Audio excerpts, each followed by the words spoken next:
விசேஷமாக இயேசு நாமத்தில் உங்களை வாழ்த்துகிறேன். அருமையான இந்த வேளையில் கூட தேவ வசனங்களை பேசும்படியான தேவன் கொடுத்த வாய்ப்புக்கு நாம் பிதாவாக தேவனுக்கும் குமாரனாக இயேசு கிறிஸ்துவுக்கும் நன்றி சொல்கிற வந்திருக்கிற உங்களை தேவன் ஆசீர்வதிப்பாராக. நாம் இப்படி வாரம் வாரம் வெள்ளிக்கிழமையில் நம்ம அவருடைய வசனத்தை அவருடைய சத்தியத்தை நாம் தியானிக்கும்படியான கிருபை தயவு கொடுத்த தேவனுக்கு நன்றி சொல்கிறேன். நம்ம வாரம் வாரம் ஏதோ ஒரு டாபிக் எடுத்து நம்ம பார்த்து கொண்டே வருகிறோம். அந்த டாப்பிக்கில் முதல்ல நம்ம தொடர்ந்து தான் நம்ம பேசுகிறோம். ஏன்னா நமக்கு ஞாபகம் வரணும்னா என்ன நம்ம பேசணுமோ அதிலிருந்து நம்ம தொடங்கும் போது திரும்ப நம்ம அதை கண்டினியூ பண்ணுறோம். எங்கே நம்ம மாறி மாறி வரோம், எங்கே சுற்றினாலும் என்ன பண்ணுறோம், அந்த வழியில் வந்து அந்த வழிக்கு வந்தால் ஒரு சீக்கிரமாக வந்து நம்ம சேர்ந்துற மாதிரி. அப்போது நம்ம வேதத்துலேருந்து பார்க்கும்போது நம்ம தொடக்கத்துலேருந்து தான் நம்ம தொடங்கணும். போன வாரத்தில் நம்ம எதில் நம்ம முடிச்சோன்னு பார்த்தோம்னா என்னத்தில் முடிச்சிங்க? எத்தனை பேருக்கு ஞாபகம் இருக்கு? 8ல். இன்னைக்கு யோவான் 8ல் வந்துடும். அப்போது பார்க்கும்போது ஞாபகமாக இருக்கும். ஏன்னா 8னா மறுபடியும் 8 உலக ஜனங்களுக்கு குட்டி சோறுன்னு வாங்க. நமக்கு 8 ரொம்ப அருமையான நமக்கு. ஏன்னா ரொம்ப கஷ்டமானது 8ன்னு வாங்க. நீங்கள் கவனிச்சு பாருங்க, நல்லா 8 விளங்காது பாருவாங்க. ஆனால் 8 தான் அங்கே எல்எல்ஆருக்கு டிஎல் போகணும். தெரியுங்களா உங்களுக்கு? ஆஃபீஸில் என்ன பண்ணணும்னா ஒரு லைசன்ஸ் பாஸ் பண்ணணும்னா எது பண்ணுங்க? 8 போகணும். முன்னு வரணும், பின்னால் போகணும். அதே மாதிரி 8 போட்டு தான் பாஸே வரும். இல்லைன்னா யாருமே பாஸ் மாட்டேது. எத்தனை வாட்டி போட்டாலும் அந்த 8 பாஸ் ஆகினாதான் முன்ன பின்ன இண்டிகேட்டர் போடணும். அதே நேரத்தில் ரைட் சைடுக்கு கரெக்டாக போகணும். அப்போ தான் அவர் பார்த்துனே இருப்பாங்க. ஆர்டிஓ பார்த்துன்னு இருந்தால் ஓகே இவருக்கு ரைட் மார்க் பண்ணி என்ன பண்ணுவாங்க, லைசன்ஸே கையில் கொடுப்பாங்க. இல்லைன்னா என்ன பண்ண மாட்டாங்க, லைசன்ஸு கேன்சல் ஆகிடும். ஆனால் 8 எது எவ்வளோ கஷ்டமானு பார்த்தோம்னா 2 ரவுண்டு தான். மேலே ஒரு ரவுண்டு, கீழே ஒரு ரவுண்டு, ஒரு சுற்று, இப்படி ஒரு சுற்று, இப்படி ஒரு சுற்று. அப்படி பார்க்கும்போது வாழ்க்கையில் உலகத்தை அது அங்கே பண்ணது அவங்களுக்கு தெரியுது. ஆனால் அந்த கஷ்டம்ன்றது வந்து வாழ்க்கையில் வரும்போது அது சுலபமாக எடுத்துக்க முடியல. அங்கே பண்ணிடுறாங்க. ஆனால் இங்கே வரும்போது யோசிக்கிறதுக்கு அதுக்கு டைம் இல்லை. அது தப்பாக கூட யோசிக்கிறாங்க ஜனங்க. காரணம் அங்கே மனசில் இருக்கிறது தான். ஏன்னா மனசுடைய நிறைவு வாய் என்ன பண்ணுமா, பேசு. அப்போ நம்ம என்ன மனசில் நம்ம நினைக்கிறோமோ அதுதான் நம்ம சிந்திக்க முடியுது. ஏன் அப்படின்னு பார்த்தோம்னா இங்கே ஒரு விபச்சாரான ஒரு ஸ்திரீயை வந்து பிடிச்சுன்னு வராங்க. பிடிச்சுன்னு வந்து மோசே பிரமாணத்தின்படி அப்போ யாருக்கு அங்கே சொல்லப்படுகிறதுனா யூத ஜனங்கள்லாம் இருக்கிறாங்க. இவரு எதை எடுத்து பேசுறாருங்க? பழைய ஏற்பாடு தான் எடுத்து பேசுறாருங்க. உங்க மோசே என்ன சொல்லியிருக்கிறார் தெரியுமா? அந்த மோசே சொன்ன பிரமாணத்தின்படி கல்லுங்களை எடுத்துன்னு வந்து ரெடியாக வச்சுக்கிறாங்க இல்லைங்களா? அந்த அதிகாரம் நீங்க படிச்சு பார்த்தோம்னா 8ஆம் அதிகாரம் யோவான்ல கல்லுங்க என்ன பண்ணிக்கிறாங்க, எல்லாரும் கையில் வச்சுக்கிறாங்க. சின்ன பசங்க யாரும் கையில் வச்சுக்கல, பெரியவங்க மட்டும் ரெடியா வச்சுக்கிறாங்க. என்ன பண்ணிக்கிறாங்க, கையும் பிடிமா பிடிச்சுன்னு வந்து என்ன பண்ணிருக்கணும், இவ்வளே கல்லுல என்ன பண்ணோம், அதே கல் எடுத்து சாகடிச்சு அப்ப என்ன பண்ணணும், அங்க கொன்று போட்டுருணும்னு ஒரு முடிவோடு தான் வந்துருக்குறாங்க. நாம் வாழ்க்கையில கூட ஒரு முடிவு பண்ணியிருக்கிறோம். போன வருஷம் தொடங்கி 5 நாள் ஆயிடுச்சு. ஆனாலும் அந்த தொடக்கம் நமக்கு அர்த்தமா இருந்தாலும் முடிவு நமக்கு எப்படி இருக்குமா, சம்பூர்ணமா இருக்கும். அப்போ யோவான்லயே நம்ம பார்க்கும்போது 15-16 வசனத்துல வாசிக்கும் போது பாருங்க, வாசிக்கலாம் ஒருத்தர். யோவான் 15-16. நீங்கள் என்னை தெரிந்து கொள்ளவில்லை. நீங்களோ என்ன பண்ணுவீங்களா, என்னை தெரிந்து கொள்ளவில்லை. நாம் யாருமே அவரை தெரிஞ்சுக்கிறீங்க. நான் உங்களை தெரிந்து கொண்டேன். நான் உங்களை தெரிஞ்சுக்கிறேன். அப்படி இந்த ஸ்ரீயானவளை கூட அந்த நேரத்தில் என்ன பண்றாருங்க, அவர் தெரிஞ்சுக்கணும் தான். யாருமே ஆகட்டும் அவரையும் நம்ம புரிஞ்சிக்க முடியாது. காரணம் இந்த உலகத்தில் இருக்க ஒவ்வொருத்தரும் ஒவ்வொரு வழியில என்ன பண்றாருன்னா தேவனால் பிடிக்கப்பட்டங்களா தான் இருக்கிறோம். நான் ஒரு சிலர் சொல்லுவாங்கன்னா நீ எப்படியோ வாழ்ந்தப்பா, இப்போ நான் என்ன பண்ணியிருக்கிறேன், மாறி இருக்கிறேன். காரணம் என் வாழ்க்கை மாத்தின தேவன் வாழ்க்கை மாற்றணும். இப்போ மற்றவங்க கூட சாட்சியா ஒண்டிய கூட நம்ம சொல்றோம். காரணம் தேவன் மாத்தி இருக்கிறார். ஏன்னா அவருக்கு தான் நம்ம தெரிஞ்சுக்கினா இருக்கோம். நாமோ அவரு என்ன பண்ணலீங்க, தெரிஞ்சுக்கல. கீழே வாசிங்க. அப்புறம் நீங்கள் என் நாமத்தினாலே நீங்கள் என் நாமத்தினாலே பிதாவை கேட்டுக்கொள்வது எதுவோ நீங்கள் பிதாவை எது நீங்க கேட்டுக்கிறீங்களோ அதை அவர் உங்களுக்கு கொடுக்கத்தக்கதாக. பாத்தீங்களா? என் நாமத்தினாலே நீங்கள் பிதாவை எது வேண்டிக் கொள்கிறீங்களோ அது அவர் நாமத்தினால என்ன பண்ணுவாராம்? கொடுக்கத்தக்கதாக. நீங்கள் போய் கனி கொடுக்கும்படி உங்கள் கனி நிலைத்திருக்கும்படிக்கும் நீங்கள் போய் கனி கொடுங்க, உங்க கனி நிலைத்திருக்கும்படி நான் உங்களை ஏற்படுத்தினேன். நம்ம எல்லாம் நினைச்சுக்கிறோம், நம்ம ஏதோ வந்துட்டோம், நம்ம பண்ணிக்கிறோம், நம்ம நினைச்சுக்கிறோம். ஆனா நாமும் அவரை என்ன பண்ணலீங்க, தெரிஞ்சிக்கல. ஆனா அவரோ நம்ம என்ன பண்ண கிறிஸ்துக்குள்ள, நம்ம எபேசியர்ல வாசிக்கும் போது அவர் என்ன பண்ணிருக்கிறாரு, கிறிஸ்துக்குள்ள உங்களை முன்குறித்திருக்கிறார். அதனால்தான் நம்ம அவரை தெரிஞ்சுன்னு இருக்கிறோம். நம்ம ஏதோ பெரிய பிரயாசம் பட்டோம், நம்ம ஏதோ ஒண்ணு பண்ணியோ நம்ம வரல. ஆனா அவர் நம்ம என்ன பண்ணிருக்க, அதனால உன் தாயின் கருவிலே நான் என்ன பண்ணிருக்கிறேன், உன்னை தெரிஞ்சுக்கணும், உன்னை உள்ளங்கையில வரைஞ்சிருக்கிறேன்றாரு. அப்போ அவர் வார்த்தை எவ்வளவு உண்மையா இருக்கிறது. இந்த வார்த்தையை எல்லாருக்கும் சொல்லணும்னு ஆசை இல்லைங்களா? ஒவ்வொருத்தருக்கும் நான் எப்படியாவது நான் சொல்லணும்னு ஒரு ஆசை கேட்குது. அந்த ஆசை மட்டும் இருந்துட்டா போதுமா? அதை நிறைவேற்றத்துக்கு தேவனிடத்துல நம்ம என்ன பண்ணணும், கிருபை கேட்கணும். அப்ப கிருபை கேட்கும் போது தேவன் இதோ நான் உன் சித்தத்தை செய்ய வருகிறேன். இது என்னது, வேத ஆகமத்துல என்ன குறித்து என்ன பண்ணிருக்குது, எழுதி இருக்கிறது அப்படின்னு யாரு சொல்றாங்க? நம்ம வாசிச்சு இல்லைங்களா? எபிரேயர் 10 எத்தனை வசனங்க? எபிரேயர்ல 10ஆம் அதிகாரத்துல 7ஆம் வசனமா பாருங்க. போன வாரத்தில் கூட வாசிச்சோம் அந்த வசனம்.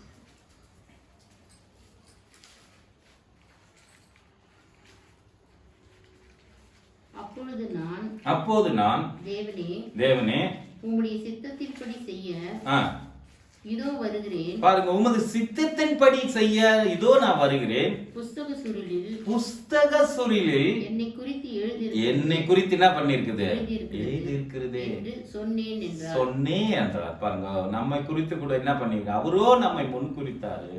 அதான் நம்ம ரோமர் 8:30 பார்க்கும்போது அவரே உங்களை என்ன பண்ணியிருக்காரு, முதல்ல முன்குறித்திருக்கார். ரெண்டாவது என்ன பண்ணியிருக்காரு, நீதிமான ஆக்கியிருக்கார். நீதிமான ஆக்கிட்டதில்ல, நம்ம மகிமைப்படுத்தி கொண்டிருக்கிறார். அவர் மகிமையில நம்ம வைக்கிறாருங்க.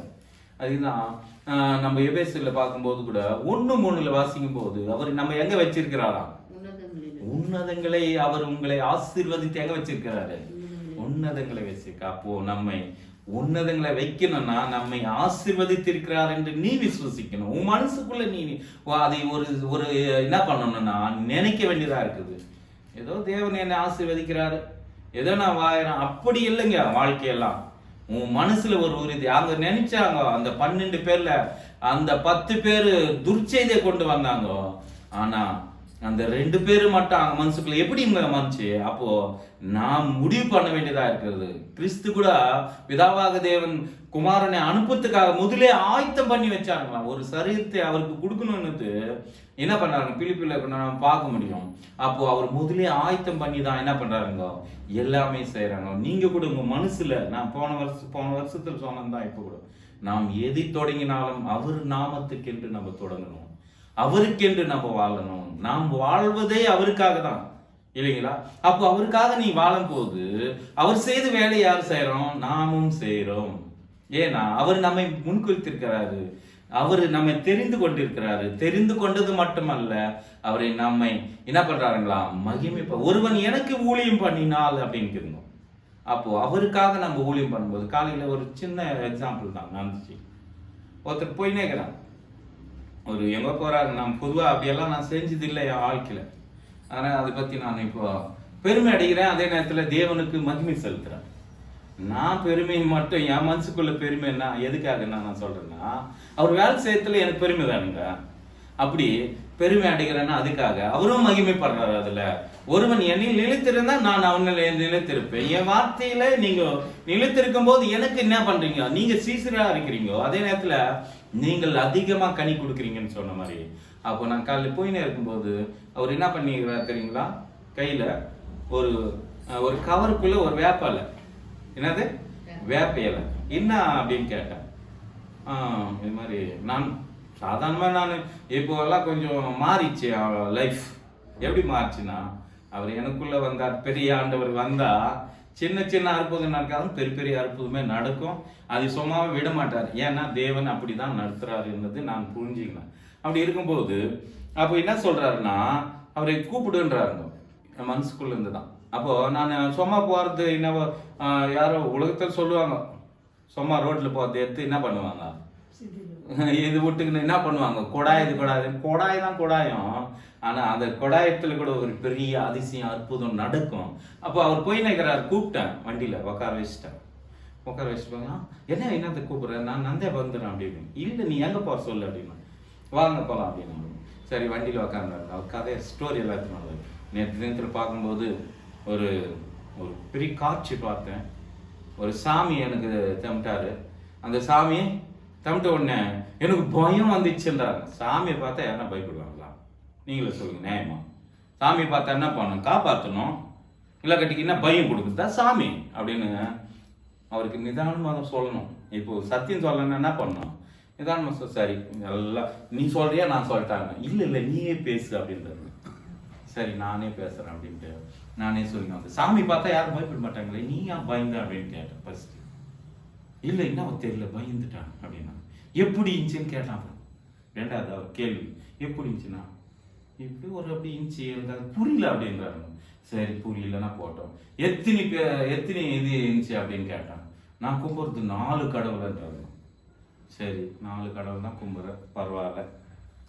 நீ 4 கடவுள் கும்பிட்ற, 40 கடவுள் கும்பிட்ற, இல்லை 400 கடவுள் கும்பிட்ற, 4000 கடவுள் கும்பிட்ற, எனக்கு அது அவசியம் இல்லை. இப்போ காரணம் நான் சொல்ல வேண்டியது நீ கொஞ்சம் கேப்பியா அப்படின்னு கேட்டேன். ஆமாம் உன்னை பற்றி எனக்கு தெரியும், இன்னும் சொல்ற கொஞ்சம் அப்படி சொல்லு அப்படின்னா. அப்புறம் நான் சொன்னேன், நான் கூட 2 கடவுளை கும்பிடணுங்க ஃபர்ஸ்ட் ஆரம்பிச்சேன் நான்.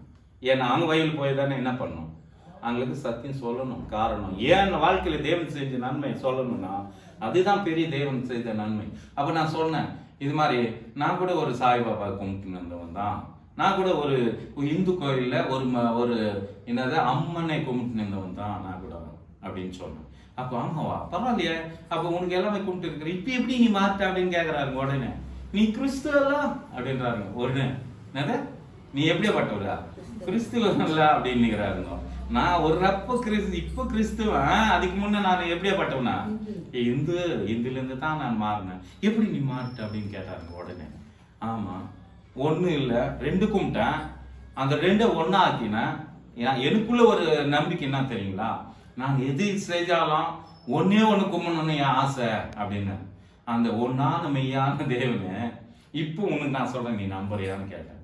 என்ன சொல்லு, நான் கூட அவரை கும்பிட்றேன், ஒன்றும் பாதம் இல்லை. ஆனால் எனக்கு எங்கள் வீட்டில் இருக்கிறவங்கள என்ன பண்ணல, விட மாட்டேன்றாங்க அப்படின்னு சொன்னாங்க. சரி விட மாட்டேன்றாங்க, என்ன பண்ண போற சொல்லுன்னா, கொஞ்சம் மந்திரம் போடுறதுக்கு போய் நிற்கிறாங்க, பயந்துட்டான் அப்படின்றாங்க.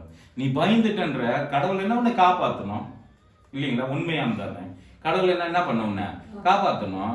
நீயோ பயந்து போய் ஒருத்தர் மனுஷங்கிட்ட போய் ஒரு மந்திரம் போட்டா நல்லா ஆகுதுன்னா, அப்ப அந்த மனுஷன் காலிலே நீ உயிர்ந்து இல்லாம மனுஷனோட பெருசா அப்படின்னு நான் சொல்லும்போது அவன் கொஞ்சம் சிந்திக்கிற மாதிரி தான் இது அப்படின்னு சொல்றாரு.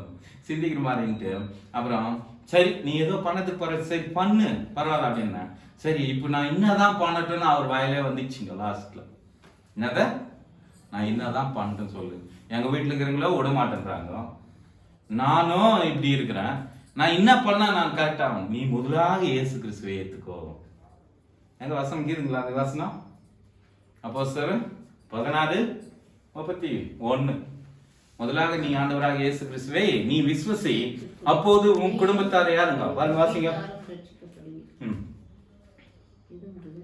16:31 அப்போஸ்தலர் பாருங்க. அது சொல்லிட்டு நான் அப்படியே சப்ஜெக்ட். அதற்கு அவர்கள் கர்த்தராகிய இயேசு கிறிஸ்துவை பாருங்க, கர்த்தராகிய இயேசு கிறிஸ்துவை விசுவாசி, அப்போது நீயும் உன் வீட்டாரும் ரட்சிக்கப்படுவீர்கள் என்று சொன்னார். அவர் சொன்ன வசனம் தானுங்க. அப்ப பார்த்தோம்னா நான் சொன்னது சரியா பச்சீங்களா? இப்போ நீ முதல்ல நீ நம்பு, உன் குடும்பத்தில் இருக்கிறவங்க நான் எப்பவுமே சர்ச்சை கூட போறேன்ப்பா அப்படின்னு சொன்னாங்க. ஆமாவா, சரி ரொம்ப நல்லது. இதுக்கு மேல நீ பண்ண பாரு, எனக்கு செஞ்சு என்ன பண்ணிட்டேன் நான் உங்ககிட்ட சொல்லிட்டேன். இதுக்கு மேல ஏத்துக்காதோ உன் இஷ்டம். கடவுள் சொன்னது உனக்கு நான் சொல்லிட்டேன். இதுக்கு மேல நீ என்ன ஒளி வீச போறியோ இல்ல மங்களம் இருக்க போறியோ இல்ல கட்டிக்க அதுலயே நீ வாய் போறியா உன் இஷ்டம். இதுக்கு மேல இல்ல நான் கம்பல்சரி கிறிஸ்துவ தான் நான் ஏத்துக்குவேன் அப்படின்னு சொன்னாருங்க. எங்கிருந்து எங்க